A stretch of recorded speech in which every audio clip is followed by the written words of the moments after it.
सतहों आल पाकिस्तान ज़ुल्सानी तकरीरी मुक़ाबला cadet college सागड़ मुनक़िद थिया।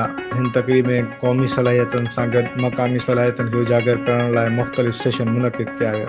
इन में स्कूल, कॉलेज ऐं यूनिवर्सिटी मुक़ाबला शामिल हुआ। मक़ामी सतह ते असराइती अंदाज़ में ॿुधण लाइ स्कूल कैटेगरी सेशन आला सतह ते मुनक़िद कयो वियो, जंहिंमें मीरपुर ख़ास, सागड़, शहदादपुर ऐं शहीद बेनज़ीराबाद जा 9 स्कूल शामिल हुआ। मुल्क जे 33 मशहूर ऐं नामवर तालीमी इदारनि मां 66 बहितरीन मुक़ररीन कॉलेज कैटेगरी ऐं यूनिवर्सिटी कैटेगरी में हिस्सो वरितो। मुक़ररीन संजीदा ऐं मज़ाहिया मौज़ूअनि ते मुतासिर कंदड़ तक़रीरूं कयूं। पाकिस्तान जे मशहूर इदारनि ऐं प्रोफेसरनि ऐं इल्मी अदबी शख़्सियतनि जज तौरु कमु कयो। तक़रीब में तालीमी इदारनि जे सरबराहनि ऐं आला सिविल अमलदारनि पिणु शिरकत कई। हिन शानदार तक़रीब जो मुख्य महिमान सिंध हुकूमत जो मक़ामी हुकूमत ऐं हाउसिंग टाउन प्लानिंग खाते जो वज़ीर सैयद नासिर हुसैन शाह हो। हिन सां गॾु सेनेटर कुरतुलैन मरी ऐं नवाबज़ादा जाम शब्बीर अली ख़ान बि हुआ। महिमान ख़ास ख़िताब कंदे चयो त पाकिस्तान असां लाइ अल्लाह ताला जो हिकु नेमत आहे। असांखे पंहिंजी तक़रीरनि में पंहिंजे वतन सां मोहबत खे वधीक उजागर करणु घुरिजे। हिन मुक़ररीन खे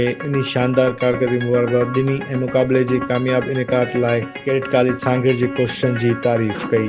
कमांडिंग प्रिंसिपल कैडेट कॉलेज सागड़ कमोडोर ज़ीशान अली सितारा इम्तियाज़ मिलिट्री इस्तक़बालिया ख़िताब में चयो त आऊं महिमान ख़ास ऐं मुल्क जे कुछ मां आयल मौज़ूज़ महिमाननि ऐं तक़रीरी मुक़ाबले में हिस्सो वठंदड़ सभिनी मौज़ूज़ महिमाननि जो शुक्रिया अदा कयो आहे ऐं अवामी तक़रीर जे फ़न जी अहमियत ते तफ़सील सां रोशनी विधी। 7वीं आल पाकिस्तान ज़ुल्सानी मुक़ाबले में हिस्सो वठंदड़ स्कूल, कॉलेज, यूनिवर्सिटी जे पोज़ीशन हासिल कंदड़ शागिर्दनि खे महिमान ख़ास सर्टिफिकेट ऐं शील्ड इनाम तो ॾिना।